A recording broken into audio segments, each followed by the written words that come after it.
Baik, selamat pagi. Assalamualaikum warahmatullahi wabarakatuh.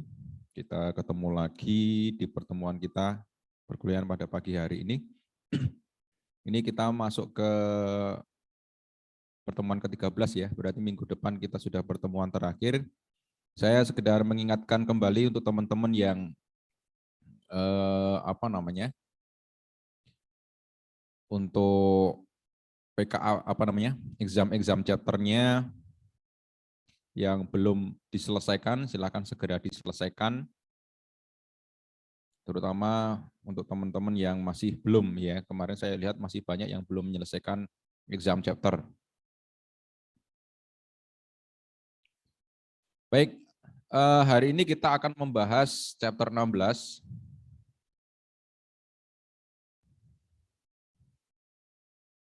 Tentang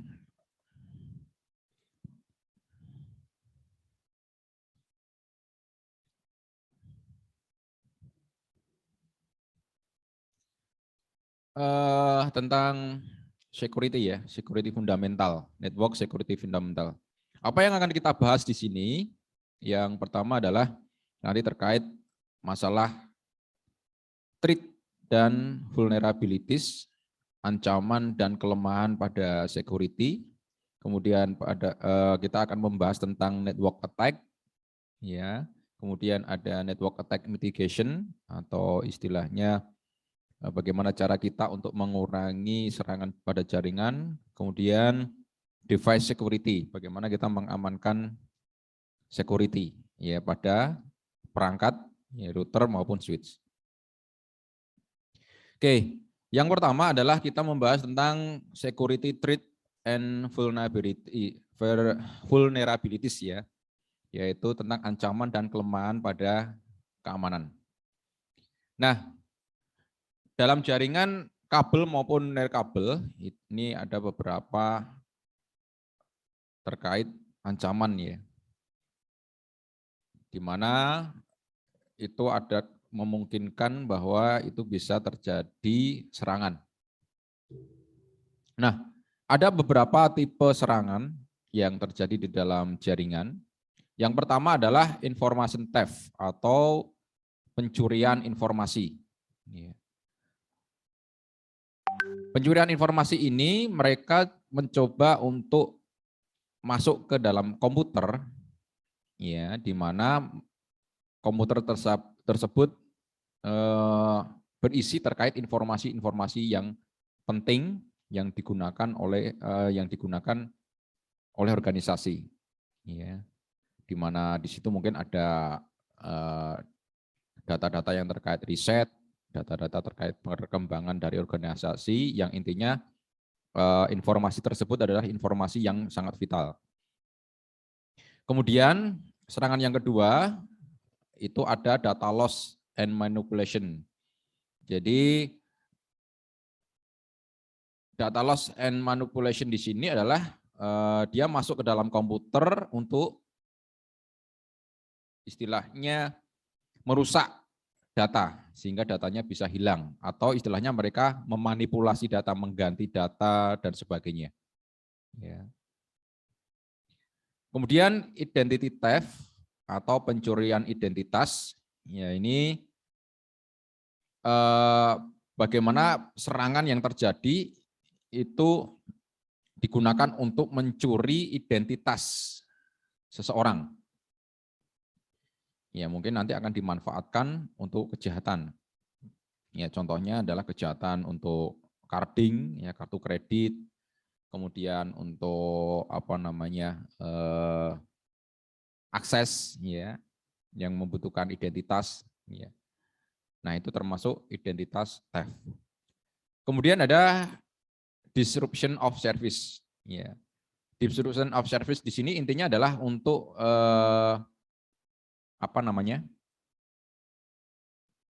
melemahkan atau istilahnya mengurangi atau mematikan atau menghilangkan servis-servis yang ada.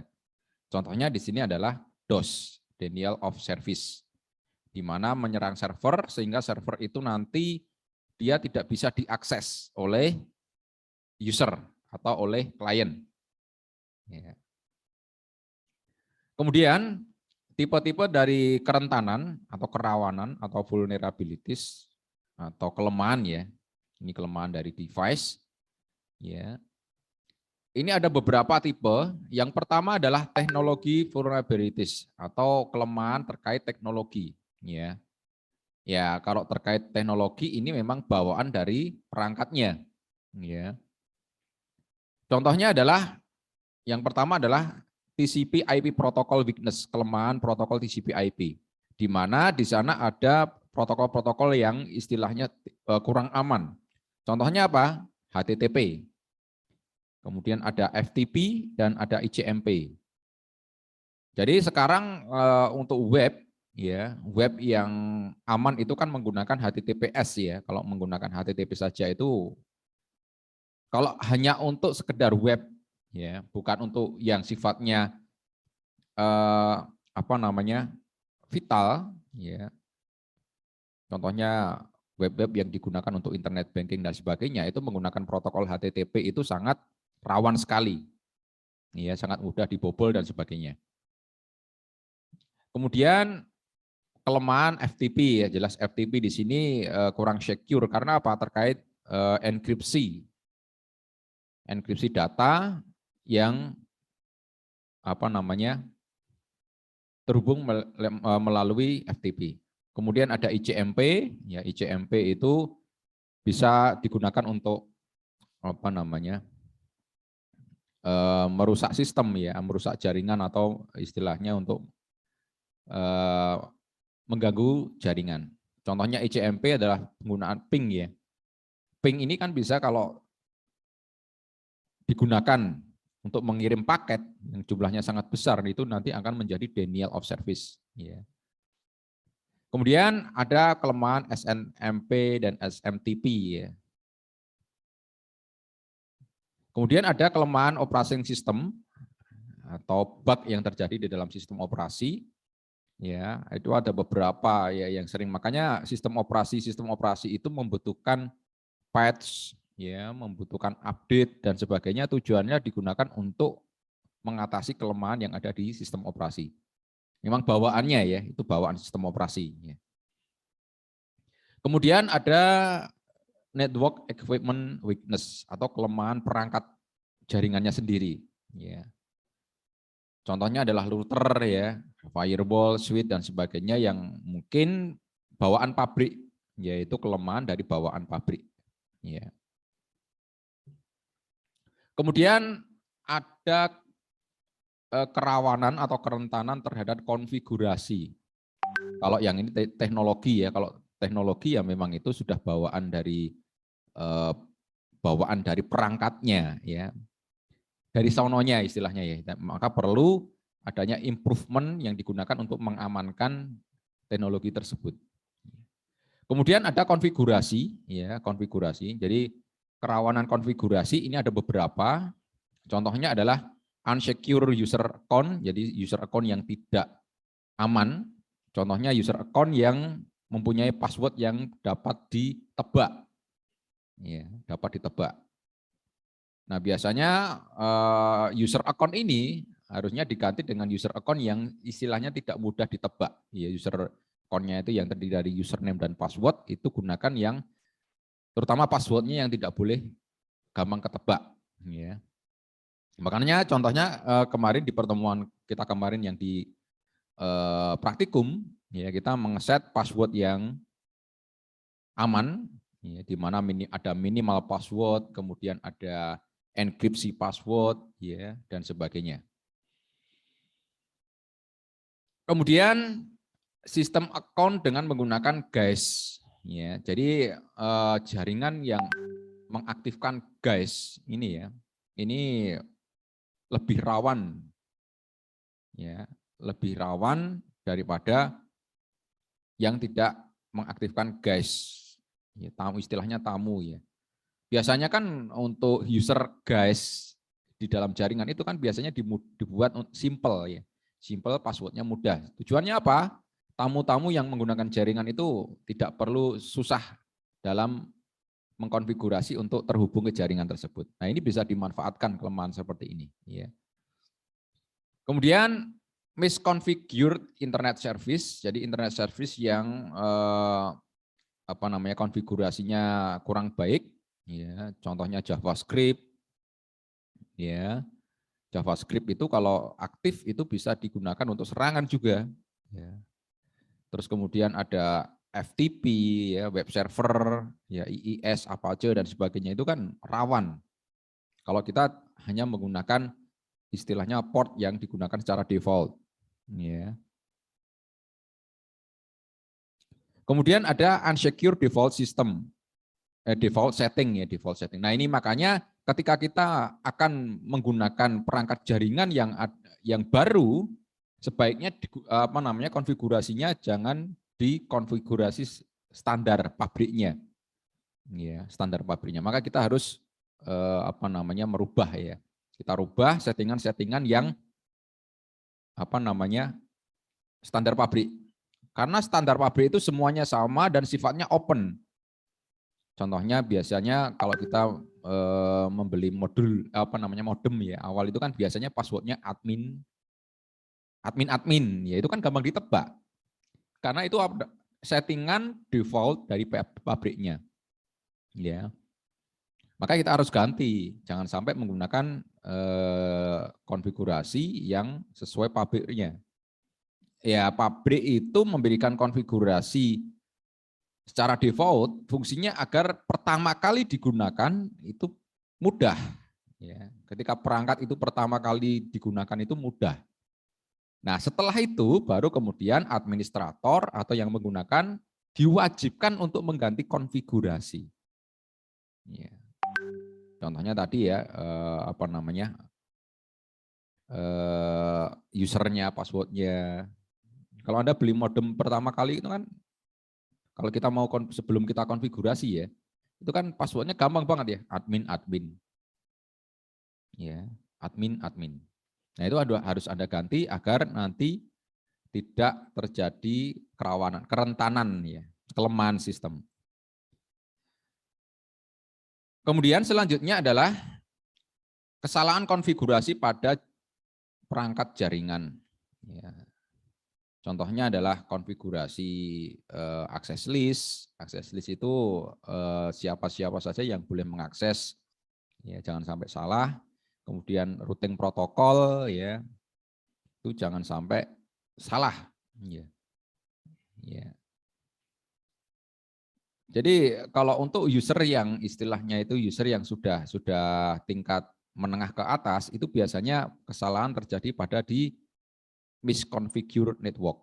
Tapi kalau untuk user-user yang sifatnya awal, ya, masih awam, itu biasanya terjadi unsecure user account, kemudian guest password, ya, kemudian unsecure default, ya, setting. Itu belum diganti, ya. Kemudian ada policy vulnerabilities, ya. Policy ini kebijakan, ya, kebijakan. Jadi kebijakan kerawanan atau kerentanan, ya, yang terjadi pada kebijakan. Ya. Yang pertama adalah lack of written security policy. Itu adalah security kebijakan keamanan yang tidak konsisten. Ya, baik yang ditulis ataupun tidak. Contohnya apa? Misalkan gini, contohnya misalkan admin, ya, jaringan itu yang mengakses hanya boleh adminnya saja. Ya, selain admin nggak boleh mengakses. Nah, kemudian ada bosnya, ya, bosnya admin ini. Ya, bosnya admin ini minta agar bisa mengakses, ya, mengakses sistem. Kalau admin sendiri itu kan pasti dia sudah prepare, ya, sudah siap segala kemungkinan yang terjadi ketika nanti ada kerawanan. Tetapi bosnya ini yang tidak punya base keamanan, base jaringan, hanya pengen ngerti dan sebagainya, itu kan bisa menjadi sumber masalah. Ya. Mungkin kalau usernya admin itu aman, tapi kan usernya bosnya yang tidak mengerti, tidak paham sistem ini kan rawan, ya istilahnya rawan. Jadi nanti ketika disusupi apa yang harus dilakukan dia kan nggak tahu, ya. Nah ini adalah kebijakan policy yang tidak konsisten. Ya. Kemudian politik, nah kalau masalah politik ya jelas. Ya. Kemudian lack of authentication continuity, ya. Ini adalah masalah autentikasi seperti password yang dipilih, ya itu sudah gampang di-crack atau masih menggunakan default password atau orang lain bisa masuk dengan bebas ke jaringan. Nah, itu ya adalah autentikasi. Kemudian logical access control not applied. Jadi access control secara logik ya, itu tidak diterapkan. Ya. Contohnya apa? Ya, contohnya dalam proses monitoring ya dan proses auditing ini apa ya? Kan kalau di di jaringan itu kalau ada proses auditing itu kan jaringan itu kan harusnya diserang dulu, mana sih dicari, mana yang terbuka atau yang bisa mengakibatkan nanti bisa diserang oleh luar. Ya. Nah, ketika proses auditing ini sudah selesai, nah ini aksesnya ini tidak ditutup kembali. Ya, nah ini kemungkinan bisa mengakibatkan serangan dari luar itu bisa masuk. Karena apa? Ya memang diizinkan. Waktu auditing memang diizinkan. Tetapi setelah auditing selesai, itu lupa ditutup kembali. Kemudian software dan hardware installation and change do not follow policy. Nah ini, instalasi hardware dan software yang tidak mengikuti kebijakan. Ya, contohnya ya menginstal aplikasi-aplikasi atau software yang tidak ada autorisnya. Ya, software-software bajakan itu kalau Anda install, itu kan biasanya terdeteksi adanya virus ya, trojan, backdoor, dan sebagainya. Nah itu juga tidak sesuai dengan policy. Ya. Kemudian disaster recovery plan is non-existent. Jadi tidak ada proses bagaimana kalau nanti ada permasalahan ketika terjadi masalah bencana alam. Jadi recovery-nya bagaimana itu tidak ada. Ya. Ini sangat penting ya, karena bencana alam itu kan bisa terjadi kapanpun dan dimanapun. Ya. Jadi kalau infrastruktur jaringannya ini kita tidak prepare, nanti bagaimana ketika terjadi gempa misalkan ya ruangan servernya hancur dan sebagainya, bagaimana ini nanti plan-nya? Bagaimana cara nanti agar jaringannya bisa pulih secepatnya ya ketika terjadi bencana tersebut. Ini juga harus dipikirkan. Kemudian terkait physical security, nah ini keamanan terkait fisiknya. Fisik itu ya fisik perangkatnya dan sebagainya. Ya. Ini ada beberapa ancaman-ancaman yang terjadi terkait dengan physical security. Yang pertama adalah hardware threat, ya, serangan terhadap hardware. Ya, di mana ini termasuk kerusakan secara fisik, ya, kerusakan secara fisik. Ya, mungkin nanti ada disaster, ya, ada gempa dan sebagainya, servernya roboh, routernya jatuh, switchnya roboh dan sebagainya, atau bencana kebanjiran dan sebagainya, yang mengakibatkan fisik dari perangkat-perangkat jaringan itu rusak. Nah, kemudian ada environmental threat. Environmental threat ini adalah terkait dengan lingkungan ya, kelembapan, ya, kemudian suhu, ya. Itu juga bisa mengakibatkan kerusakan. Kemudian electrical threat ini terkait dengan listrik. Ya, listriknya naik turun, ya, sering mati, ya, itu bisa mengakibatkan kerusakan. Ya. Pernah dulu ya ISP-nya Amikom, ya, TE itu ya, TMX Selindo, itu tengah malam itu dikomplain sama apa namanya, customer-nya, kliennya. Internetnya mati. Ya, internetnya mati. Ternyata setelah dicek, itu kan pas musim hujan seperti ini, ternyata apa? Banyak ada beberapa router yang mati. Karena apa? Gosong, kena sengatan petir, ya. Kena petir ya, kesambar petir. Itu ada beberapa router yang mati sehingga mengakibatkan putusnya koneksi dari klien. Nah, seperti itu, ya. Kemudian juga ada terkait maintenance street, ya. Ya, maksudnya ini perawatan yang kurang, ya. Perawatan yang kurang, kemudian proses instalasi yang jelek dan sebagainya. Ini terkait dengan maintenance street.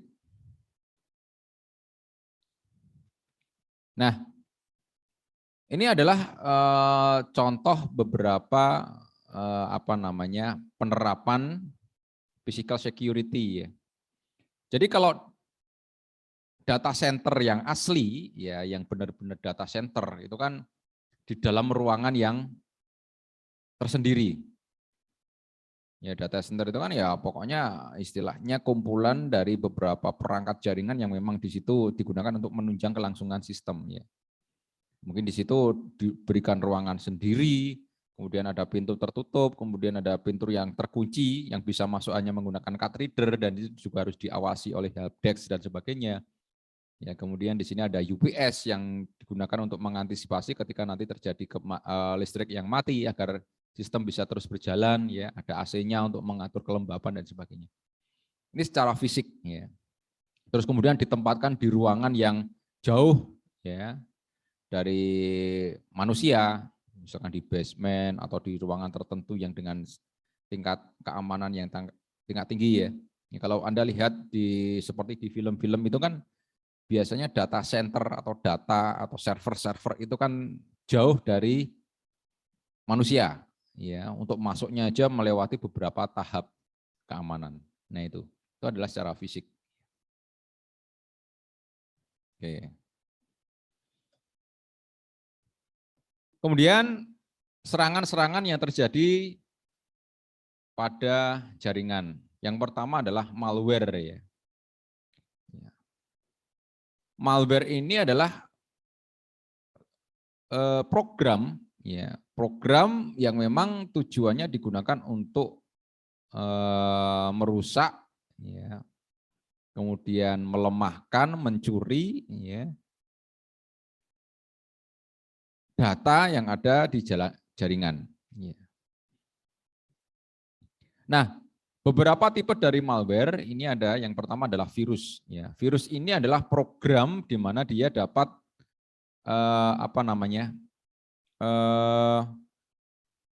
menggandakan dirinya sendiri. Ya, tujuannya digunakan untuk merusak, ya, merusak.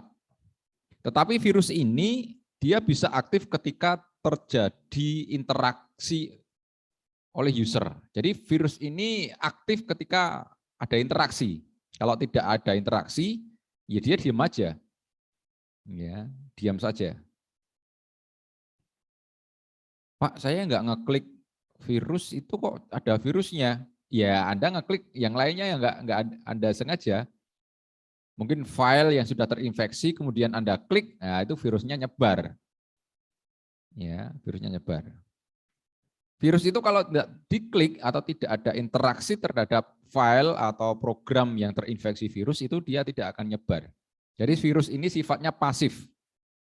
Ya, sifatnya pasif. Kalau virusnya nyebar berarti ada interaksi antara Anda dengan virus tersebut. Ya. Terus kemudian ada worm. Kalau worm ini sama seperti virus, tetapi worm ini dia bisa mengaktifkan dirinya sendiri tanpa harus ada interaksi dari user. Ya. Ini worm. worm bisa mengaktifkan dirinya sendiri, menduplikasi, pokoknya sama seperti virus. Tapi kalau virus itu kan pasif ya, dia baru istilahnya beraksi ketika ada interaksi. Ya. Tapi kalau worm ini tidak, worm ini dia bisa mengaktifkan dirinya sendiri, menduplikasi dirinya sendiri ya. Kalau tujuannya sama seperti virus, merusak dan sebagainya. Ya. Ini worm.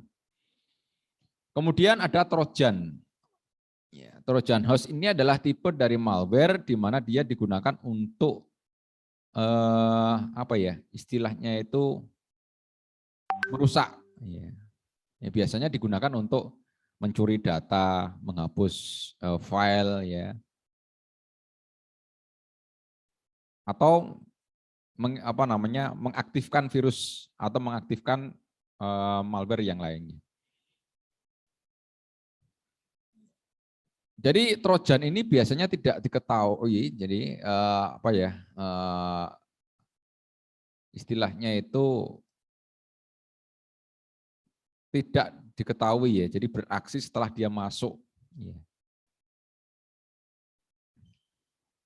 Tapi dia bisa beraksi ya ketika ada ini tadi interaksi dari user, sama seperti virus. Ya. Cuman Trojan ini kebanyakan dia berfungsi sebagai backdoor, yaitu membuat pintu belakang yang tujuannya untuk agar orang lain bisa mengakses ke dalam sistem tersebut. Ya, itu Trojan horse. Jadi biasanya digunakan untuk remote, ya, remote access. Ya. Nah, ini adalah tipe atau penjelasan dari tadi ya, network attack tadi.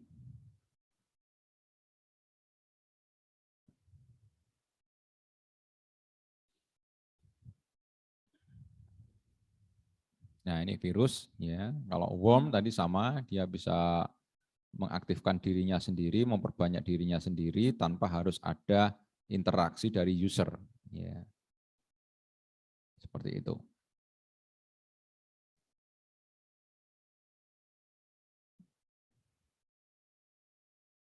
Nah, kalau Trojan horse dia biasanya digunakan untuk mengambil akses, ya, mengambil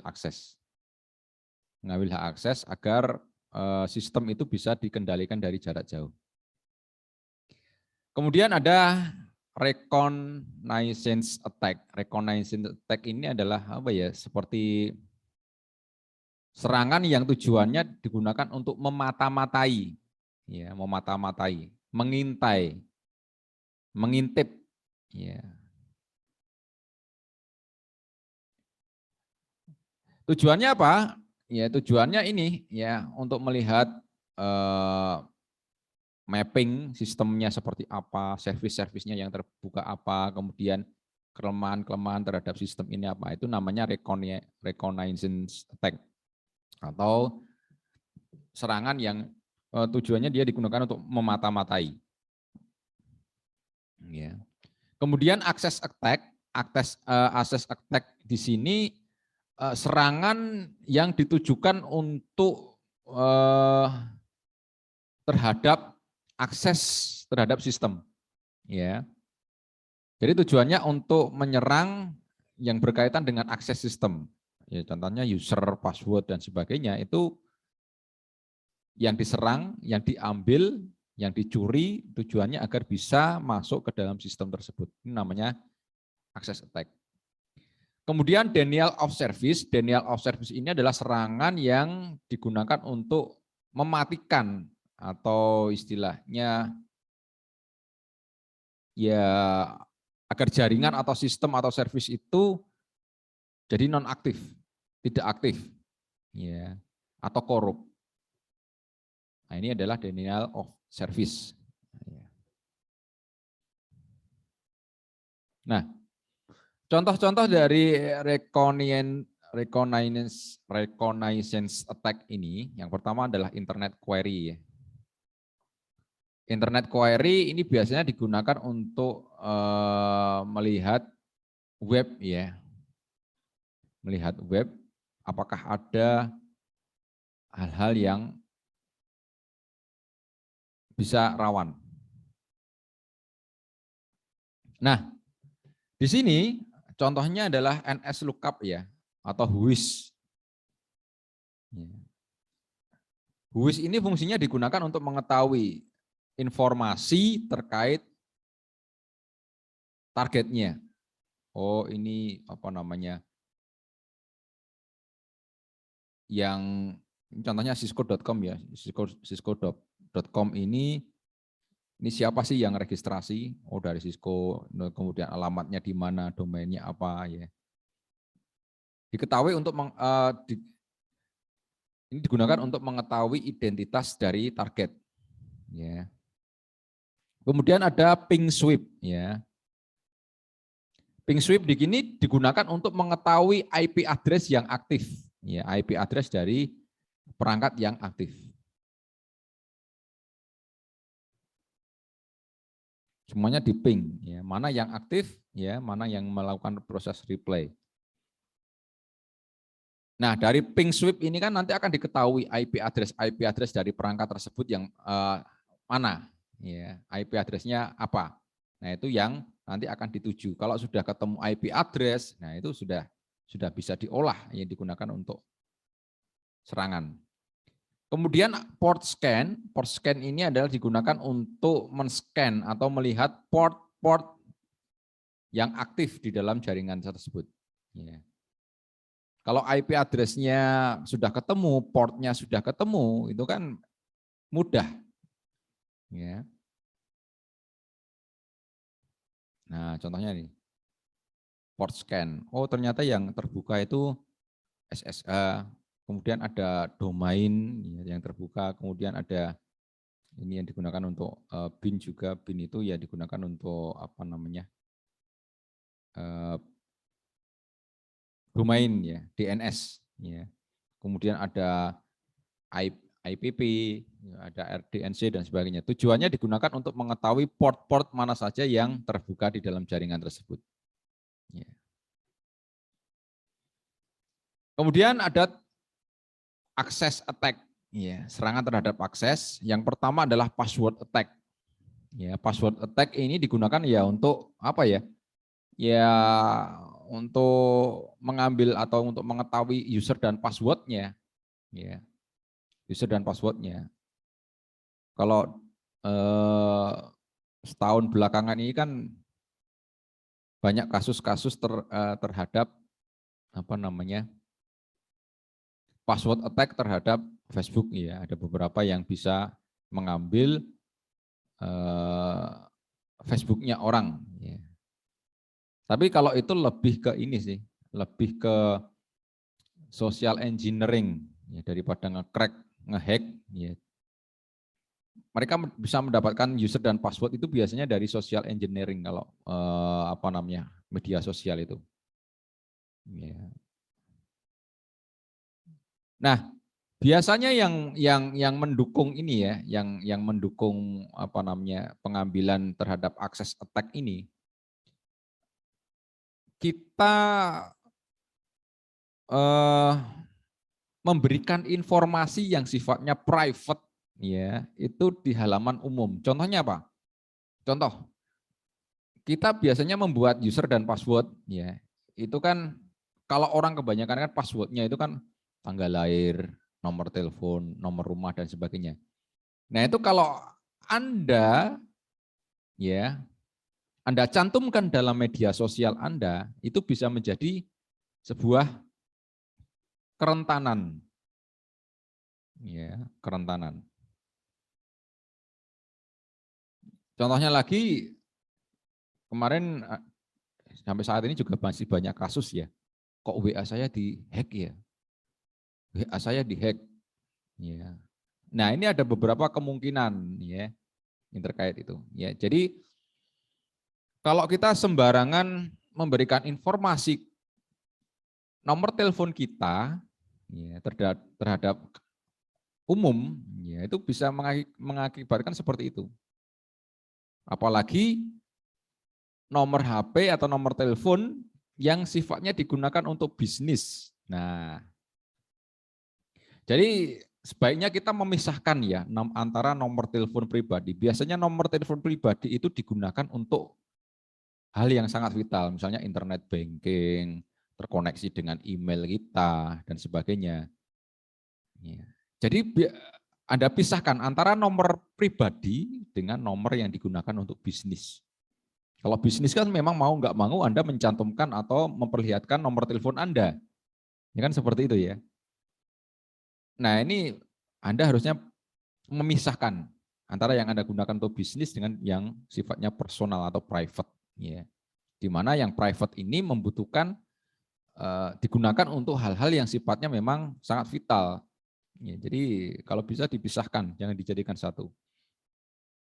Nah, beberapa metode yang digunakan untuk password attack ini ada brute force, ada Trojan horse, dan ada packet sniper. Ya. Kalau brute force ini ya memang dia apa ya menyerang secara brutal. Biasanya dia menggunakan password dictionary, kamus password. Ya, mereka mempunyai daftar password user dan password ya dalam satu file yang digunakan untuk brute force. Ya. Nah, mana yang cocok nanti. Kemudian ada Trojan horse. Ini tadi Trojan horse dikirimkan file yang tujuannya untuk mengkolek user dan password targetnya.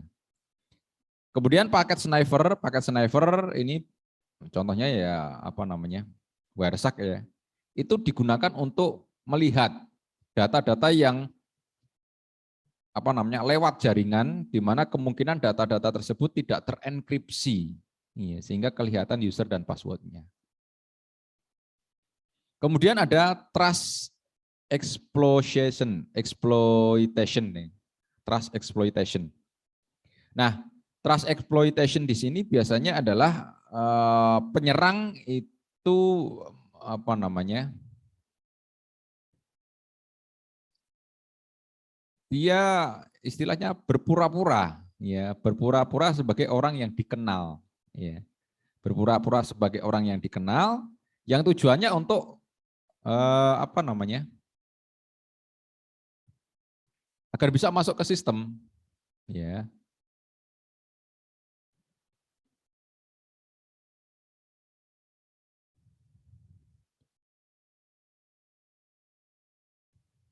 Ya.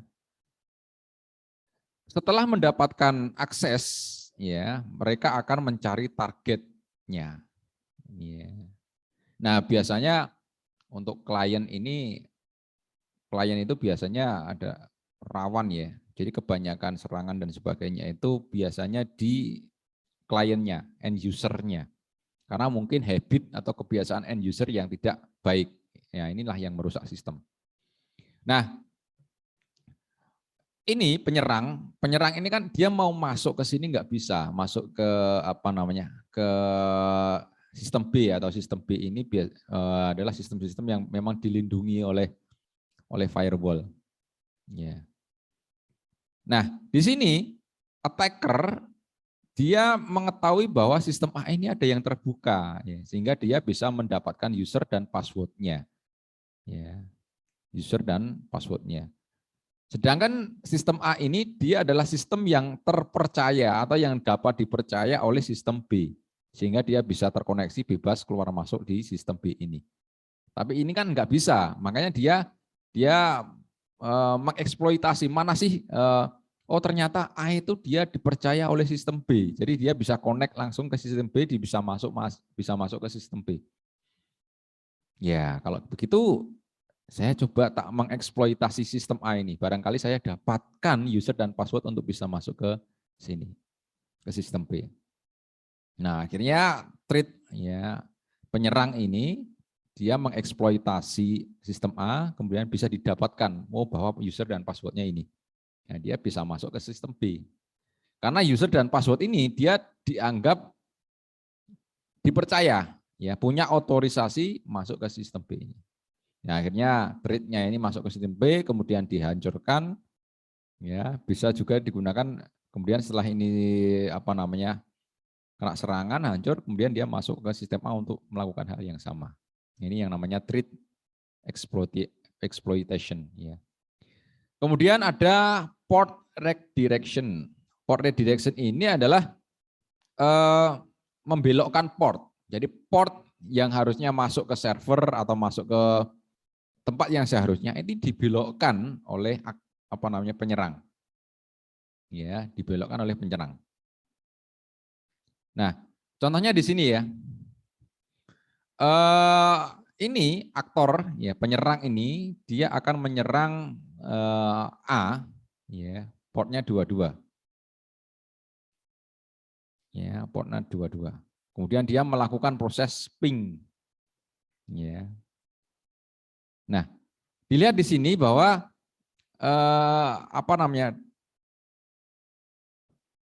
port A ini ternyata dia nyambung ya, nyambung ke di sini. Ini nyambung ke host B ini, server dan sebagainya. Nah, dia cukup menyerang A, ya, dia cukup menyerang A, maka dari A ini dia akan langsung di sini dimasukkan ke B ini. Karena apa?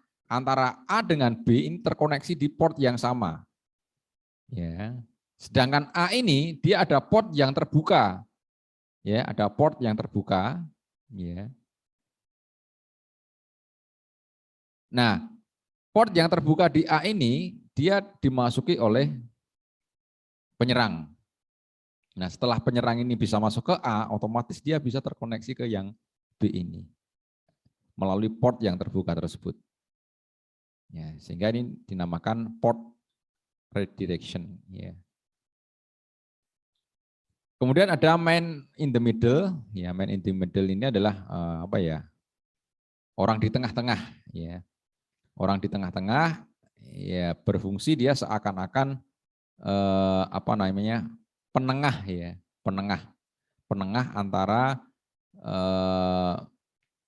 dua pelaku yang memang itu legal. Ya. Tujuannya apa? Tujuannya orang yang di tengah-tengah ini, man in the middle ini, ya tujuannya digunakan untuk mengakses ini targetnya ini. Dia sebenarnya targetnya di sini, ya. Targetnya ada di web server ini.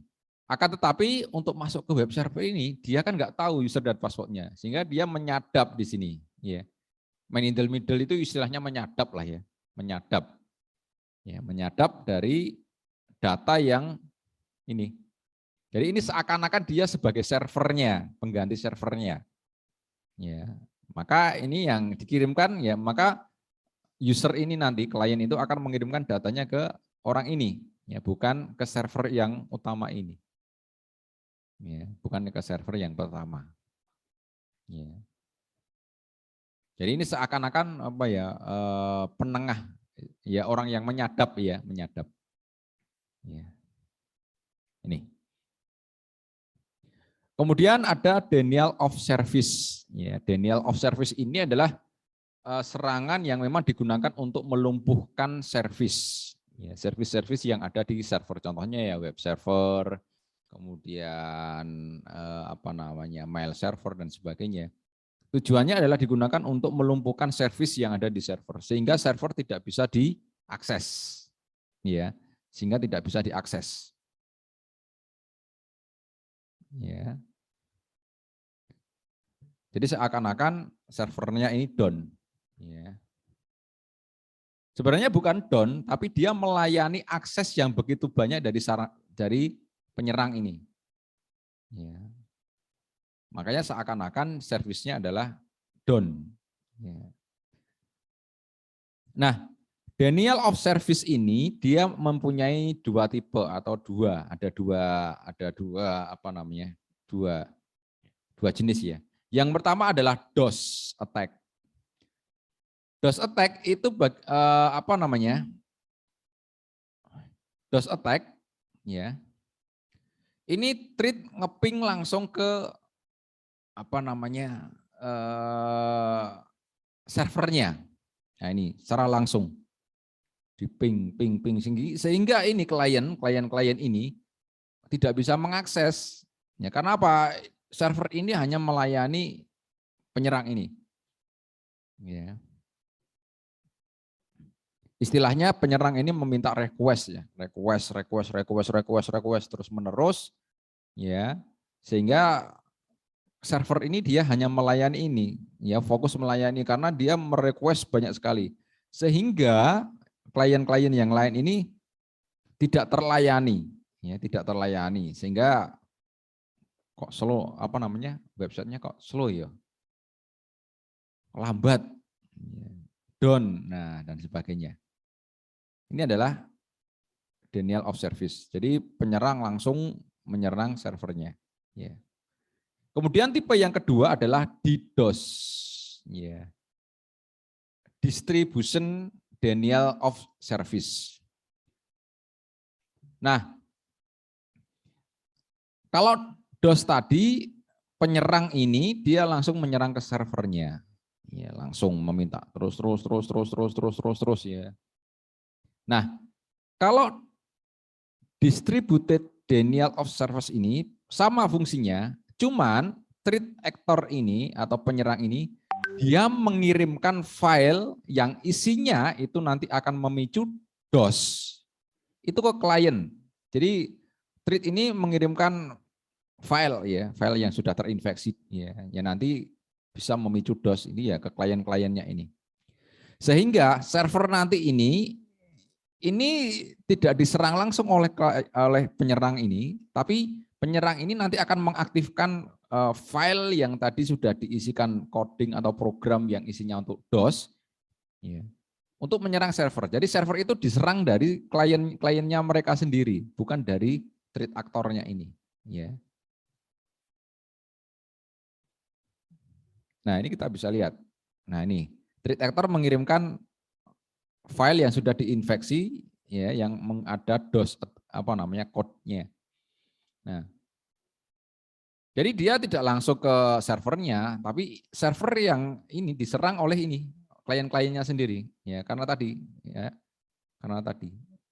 file yang sudah dikirimkan ke klien ini. Ini namanya distributed DOS atau namanya DDoS. Namanya DDoS ya. Oke. Kemudian bagaimana cara kita untuk meminimalkan ya agar serangan-serangan yang terjadi di dalam jaringan itu bisa kita minimalkan ya. Nah, ini ada beberapa pendekatan ya. Ini menggunakan defense in depth approach. Jadi pendekatan pertahanan yang lebih dalam. Ya. Contohnya apa? Ya, kita contohnya adalah dengan ini ya, penerapan VPN, ya, penerapan VPN, ya. Dimana kalau diakses dari luar itu menggunakan jalur khusus, ya.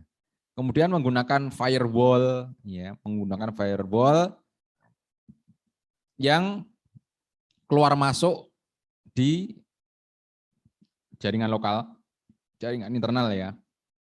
Ada firewall-nya, ya. Kemudian ada IPS-nya, intrusion prevention system. Jadi sistem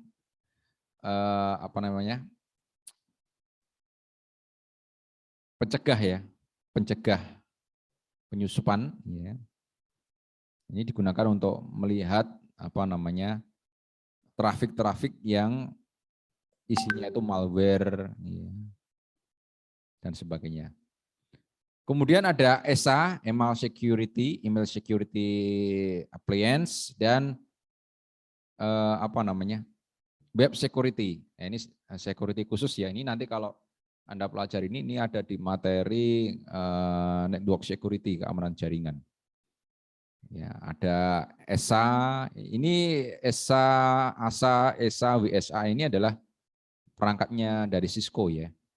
Jadi Cisco mempunyai perangkat yang memang khusus digunakan untuk firewall, kemudian digunakan untuk mengamankan email dan digunakan untuk mengamankan web, ya, email server, web server.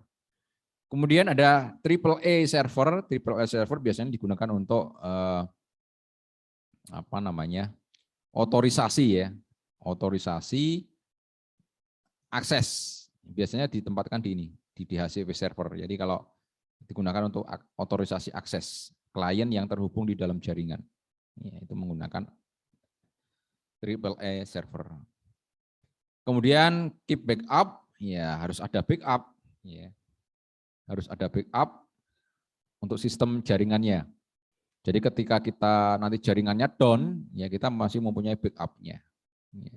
Jadi file-file settingan, file-file konfigurasi yang ada di perangkat itu sebaiknya di backup, ya, di backup. Ya, ada beberapa contoh yang di backup yaitu terkait dengan langkah-langkahnya yaitu frekuensi itu sih seberapa sering itu harus di backup. Nah, jika perangkat-perangkat itu sangat vital di dalam jaringan, ya contohnya ini tadi ya ini firewall itu juga perlu di backup untuk security konfigurasinya. Ketika firewallnya down maka konfigurasinya bisa di-up-kan lagi. Kemudian ini switch, ya di mana switch di sini ini kan menghubungkan server-server yang ada di situ. Nah ini perlu diamankan juga, di backup konfigurasinya. Ketika down itu konfigurasinya bisa di-up-kan lagi. Kemudian storage, ya membackup storage ya yang digunakan untuk menyimpan data dan sebagainya, untuk file restoration, ya. Kemudian ada security, ya ini tadi konfigurasi, ya konfigurasi itu bisa di backup, ya. Konfigurasi keamanannya itu harus ada backupnya. Ketika keamanannya jebol, ya itu di backup, ya sementara di backup kemudian di konfigurasinya diperbagus, ya. Kemudian validation, ya. Nah, backup tadi yang kita gunakan untuk membackup server, konfigurasi dan sebagainya itu harus diberikan password agar nanti ketika orang mau membackup itu aman. Atau kalau backupnya itu dicuri itu aman karena masih harus memasukkan passwordnya. Kemudian yang dilakukan selanjutnya adalah upgrade, update, dan patch. Ya, upgrade untuk mengupgrade sistemnya, mengupdate sistemnya agar up to date. Patch itu untuk menambal segala bentuk kelemahan yang ada di sistemnya. Makanya Windows Update itu kan biasanya akan selalu ada ya, seiring dengan penemuan-penemuan lubang-lubang keamanan ya, vulnerabilities, ya, kerentanan, kerawanan dan sebagainya itu akan selalu ada. Kemudian ada AAA, AAA itu authentication, authorization, dan accounting. Ya, AAA ini nanti juga ada di mata kuliah selanjutnya yaitu di network security. Ya. Autentikasi, apa itu autentikasi? Autentikasi itu memastikan bahwa orang yang mengakses itu benar-benar orang tersebut. Contohnya ini kalau di sini ada kredit, kartu kredit ya. Kartu kredit itu ya yang bisa mengakses ya pemilik kartu kreditnya. Atau di sini ada ATM ya. ATM ini ya yang boleh mengakses ya orangnya, makanya diminta memasukkan PIN, ya kan? Diminta memasukkan PIN. Ya di sini proses autentikasinya apa? Ini kartu nomor kartunya ini dan PIN-nya. Ketika nomor kartu dan PIN-nya cocok, Anda bisa masuk ke rekening Anda. Nah, rekening Anda ini adalah authorization. Ya. Authorization itu ya otorisasi ya, otoritas. Ya, otoritas. Jadi kalau Anda punya kartu ATM dengan nomornya sekian, ketika Anda masukkan ke mesin ATM, kemudian passwordnya benar, maka Anda akan masuk ke rekening Anda. Rekening Anda senilai berapa? Ya, misalkan rekeningnya 1.500.000 misalkan. Ya yang bisa Anda gunakan ya 1.500.000 itu. Enggak mungkin kan rekening Anda 1.500.000 Anda bisa mengambil uang 2 juta kan enggak mungkin. Ya itu namanya otoritas, otorisasi. Jadi autentikasi tadi adalah nomor kartu dan password atau PIN itu adalah autentikasi. Nomor kartunya benar, PIN-nya benar, berarti orang itu benar. Ya. Otorisasi ketika sudah PIN masuk, kartu masuk, PIN masuk benar, dia masuk ke otorisasi, otoritas. Otoritas dari kartu ini dia mempunyai limit 1.500.000 misalkan. Ya dia hanya mengambilnya juga hanya bisa 1.500.000. Ya, tidak bisa lebih dari itu. Nah ini namanya otoritas. Kemudian accounting ini maksudnya adalah segala sesuatu yang terjadi transaksi, ya, itu ada catatannya. Ya, Anda ngambil apa, ngambil berapa dan sebagainya itu tercatat semua. Nah ini namanya triple A. Ya, authentication, authorization dan accounting. Autentikasi, ya siapa yang berhak mengakses, kemudian otorisasi, apa yang dia akses, apa yang berhak dia akses, kemudian accounting adalah mencatat apa yang terjadi ketika dia mengakses tersebut. Nah, ini namanya triple A. Ya, autentikasi, authorization, dan accounting. Kemudian ada firewall, ya firewall memang digunakan untuk tool ya, digunakan untuk mengamankan dari user dari serangan eksternal. Ya. Jadi serangan eksternal. Firewall ya, firewall itu dari luar, ya, dari luar, serangan dari luar. Tipe-tipe firewall ini ada paket filtering, ya. Jadi firewall itu ada paket filtering. Dia berbasiskan alamat IP atau MAC address. Jadi difilter berdasarkan IP atau MAC address. Kemudian ada application filtering, itu firewall yang memfilter berdasarkan aplikasi dan portnya. Contoh web port 80 ya. Port 80-nya diblok. Nah, itu misalkan seperti itu. Kalau paket filtering tadi IP-nya diblok. Jadi IP misalkan DHCP ya, berarti misalkan dia mempunyai pool atau ringnya dari 1 sampai 20.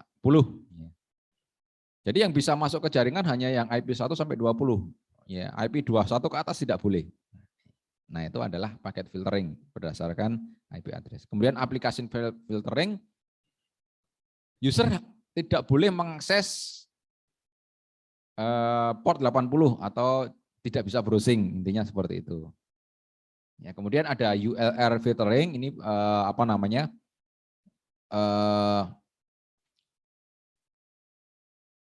dia menyaring ya berdasarkan website, berdasarkan URL-nya.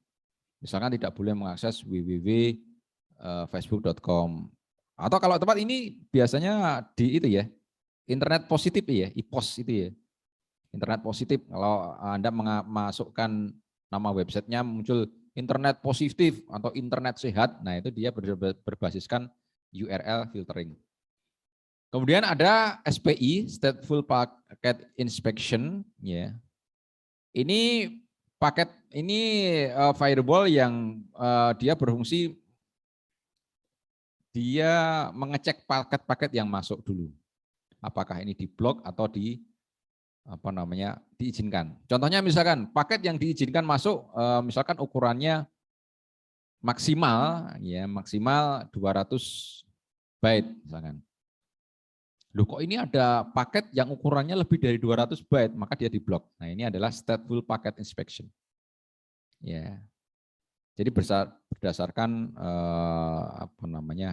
besarnya paket ya, besarnya paket. Ya. Oke. Selanjutnya ada endpoint security. Endpoint security ini maksudnya adalah mengamankan perangkat-perangkat atau device yang ada di end client. Endpoint. Endpoint itu ya bisa klien ya atau host ya yang ada di klien. Ya biasanya dia lebih rentan ya, dia lebih rentan karena memang mungkin karena kesalahan manusia ya. Kesalahan manusia, human error. Contohnya untuk pengamanan endpoint itu ya diberikan antivirus, ya, agar tidak mudah kena virus dan sebagainya. Itu adalah pengamanan endpoint. Jadi mengamankan dari segi kliennya, ya, dari segi kliennya. Oke. Nah, kemudian adalah pengamanan device, yang mengamankan device itu ada Cisco Auto Secure ya. Perintahnya ya ini Auto Secure, dia akan mengamankan otomatis. Ya. Ya. Nah, biasanya di sini ketika Auto Secure ini, maka Cisco akan membaca. Yang pertama adalah username dan password. Ini username dan passwordnya ini rawan nggak? Biasanya di perangkat baru itu kalau Anda Auto Secure dia akan muncul. Ya, usernya harus diganti dan password diganti, berarti usernya masih default, admin misalkan. Ya, kemudian melakukan proses restricted ya. Restricted itu adalah membatasi ya, membatasi individual untuk mengakses resource yang ada. Kayak apa namanya server itu yang hanya bisa mengakses itu siapa ya. Kemudian mematikan unnecessary service, berarti service-service yang tidak diperlukan dan aplikasi yang tidak diperlukan akan di turn off, ya, akan dimatikan. Ini menggunakan perintah auto secure, ya. Kemudian password, ya, terkait password, ya, password itu harus strong, ya. Ada minimal passwordnya, terdiri dari karakter dan sebagainya, ya. Intinya passwordnya itu kompleks, ya. Kompleks. Nah, sistem itu semakin aman, itu semakin tidak nyaman. Jadi keamanan itu berbanding terbalik dengan kenyamanan. Semakin aman, semakin tidak nyaman. Ya, itu sudah hukumnya seperti itu. Ya, gitu. Nah, untuk password, gunakan password yang strong. Ya, biasanya yaitu panjang passwordnya. Ya. Kemudian terdiri dari beberapa karakter. Ya.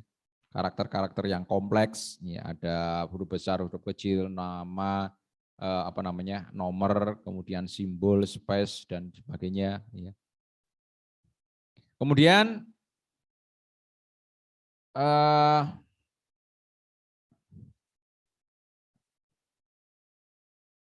kalau password itu paling gampang adalah kayak tulisan alay itu ya, kan justru password yang strong itu adalah password yang tulisannya alay itu ya, tulisan-tulisan alay itu adalah password yang strong, justru strong kayak gitu ya. Nah, kemudian hindari password yang lemah. Misalkan nama dirinya sendiri, kemudian apa namanya tanggal lahir dan sebagainya. Istilahnya yang bisa ditebak dengan mudah lah ya, admin dan sebagainya. Nah, kemudian ganti yang menggunakan strong password. Ya, memang agak rumit, tapi kalau Anda bisa membaca huruf alay itu kan mudah. Ya, huruf alay itu kan password yang paling strong gitu. Anda coba Anda ganti password Anda yang Facebook, email dan sebagainya itu Anda ganti dengan huruf alay itu pasti akan strong passwordnya. Ya. Kemudian ada tambahan keamanan password, ya ada itu apa namanya encrypting all plain password itu yang service password encryption kemarin itu. Kemudian minimum password panjangnya ya tidak menggunakan password guys ya. Kemudian mendisable atau apa namanya? Mengaktifkan privilege setelah beberapa kali percobaan salah ya. Seperti itu. Nah, ini login block kemarin ya. Kemudian mengaktifkan SSH. Jadi kalau remote yang menggunakan SSH yang paling aman karena dia servisnya passwordnya sudah terenkripsi semua. Ya, sudah terenkripsi semua. Kemudian mendisable service yang tidak digunakan. Kalau memang servisnya tidak digunakan ya dimatikan saja. Karena itu bisa menjadi sumber Ya, contoh ya port-portnya ini ya, port-portnya ini dimatikan saja kalau memang tidak ada, tidak digunakan ya. Ya, seperti itu ya. Jadi mematikan port-port yang sekiranya memang tidak digunakan ya. Ini menggunakan apa namanya? Perintah-perintah ya, no IP, HTTP server dan sebagainya. Ya, seperti itu.